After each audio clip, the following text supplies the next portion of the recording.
بسم اللہ الرحمن الرحیم۔ صرف پاکستان ہی نہیں بلکہ دنیا بھر کے مسلمانوں کے مسائل کا حل قرآن و سنت پر عمل پیرا ہونے میں ہے۔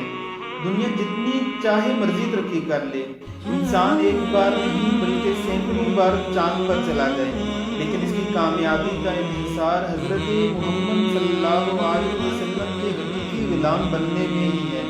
اسکول، کالج، یونیورسٹیوں کی تعلیم ضرورت کے درجے میں ہے، لیکن قرآن و سنت کی تعلیم دنیا و آخرت میں کامیابی کا زینہ ثابت ہوتی ہے۔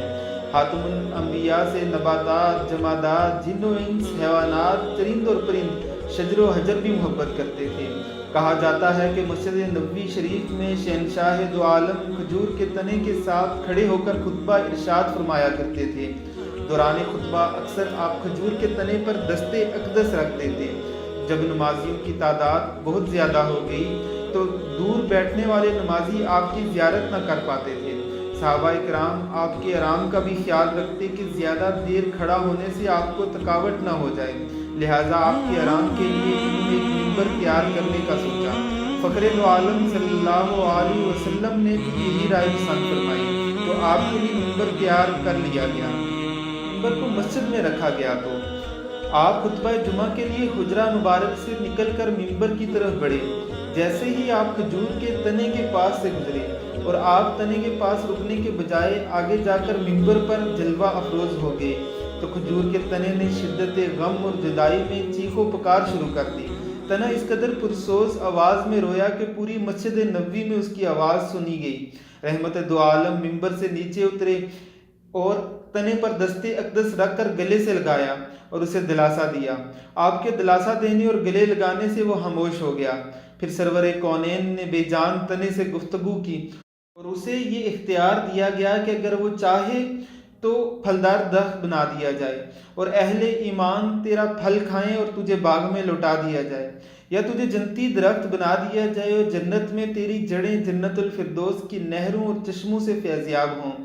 جنت میں تیرا پھل انبیاء اور رسول اور اس کے متقی بندے شوق سے کھائیں۔ کھجور کے تنے نے جنت کا درخت بننا پسند فرمایا۔ حضرت حسن بصری رحمہ اللہ نے خوب فرمایا ہے کہ اے مسلمانوں، ایک لکڑی اللہ کے رسول کی ملاقات کے شوق میں روتی ہے، تم تو رسول اللہ صلی اللہ علیہ وسلم کے عشق کے زیادہ حقدار ہو۔ آج کل کے مادیت پرست معاشرے میں حال ہی کوئی خوش قسمت ہے جو عشق رسول اللہ صلی اللہ علیہ وسلم کے جذبے سے معمور ہو۔ سید عرب و عجم صلی اللہ علیہ وسلم کے مقام اور عشق سے جانور، پہاڑ، درخت تک واقف تھے۔ چاند آپ کے حکم پر 2 ٹکڑے ہو گیا، درخت چل کر آپ کے پاس آ گئے، پاگل اونٹ نے اپنے سر مبارک کو آپ کے قدموں میں رکھ دیا، کنکریوں نے آپ کی مٹھی میں کلمہ شہادت پڑھا۔ آج ہماری نوجوان نسل مغرب کی پرستش میں لگی ہوئی ہے۔ آؤ دیکھو جن کے نقش قدم پر تم چلنے کی کوشش کر رہے ہو، وہ عظمت مصطفیٰ صلی اللہ علیہ وسلم کے کس طرح گن گا رہے ہیں، کیونکہ تعریف وہ نہیں جو اپنے منہ سے کی جائے، فضیلت تو وہ ہے جس کی دشمن اور مخالفین بھی معترف ہوں۔ حسن انسانیت کے بلند مقام اور اخلاق کی تعریف تو ان لوگوں نے بھی کی جو آپ پر ایمان نہ لائے۔ جارج برنارڈ شاہ لکھتا ہے کہ آنے والے 100 سالوں میں ہماری دنیا کا مذہب اسلام ہوگا، مگر یہ موجودہ زمانے کے مسلمانوں کا اسلام نہیں ہوگا، بلکہ وہ اسلام ہوگا جو محمد صلی اللہ علیہ وسلم کے زمانے میں دلوں، دماغوں اور روحوں میں جاگزیں تھا۔ فادر ولیم لکھتے ہیں کہ پیغمبر اسلام نے ہمیں سکھایا ہے کہ انسانیت اپنی نیک فطرت پر پیدا کی گئی ہے۔ آپ نے مال و دولت، حسب و نسب، رنگ و نسل کی بنیاد پر انسانوں کے درجے قائم نہیں کیے، اس کی مخالفت کی اور دنیا سے غلام اور آقا، مفلس و مال کے فرق کو ختم کر دیا، لیکن آج کی دنیا میں یہ امتیاز باقی ہے۔ نیپولین بوٹاپارٹ اس طرح اظہار خیال کرتا ہے کہ محمد نے اہل عرب کو اتحاد کا درس دیا، ان کے باہمی جھگڑے ختم کیے۔ اسی مدت میں آپ کی امت نے نصف دنیا فتح کر لی۔ 15 برس کے مختصر عرصے میں عرب کے لوگوں نے بتوں اور جھوٹے خداؤں کی پرستش سے توبہ کر لی، مٹی کے بت مٹی میں ملا دیے گئے۔ یہ حیرت انگیز کارنامے محمد کی تعلیمات اور ان پر عمل کرنے کے سبب انجام پائے۔ باصورت سمتھ، مشہور برطانوی مصنف، اس طرح اظہار خیال کرتا ہے کہ صبح دم ہونے والی مؤذن کی اذان ہر روز اس بات کی گواہی دیتی ہے کہ جہاں جہاں بھی آپ کا پیغام پہنچا اس کا آرام طلبی پر گہرا اثر پڑا۔ یہ آواز یہ بھی گواہی دیتی ہے کہ محمد کو دنیا میں اللہ کی حکومت کے قیام اور انسان کی آزادی فکر پر کتنا گہرا یقین تھا۔ ان کے خصوصی توجہ کا مرکز غلام اور یتیم تھے۔ آپ چونکہ خود بھی یتیم تھے، اس لیے آپ کو یہ بات پسند تھی کہ جو حسن سلوک ان کے ساتھ خدا نے کیا وہی دوسروں کے ساتھ بھی روا رکھیں۔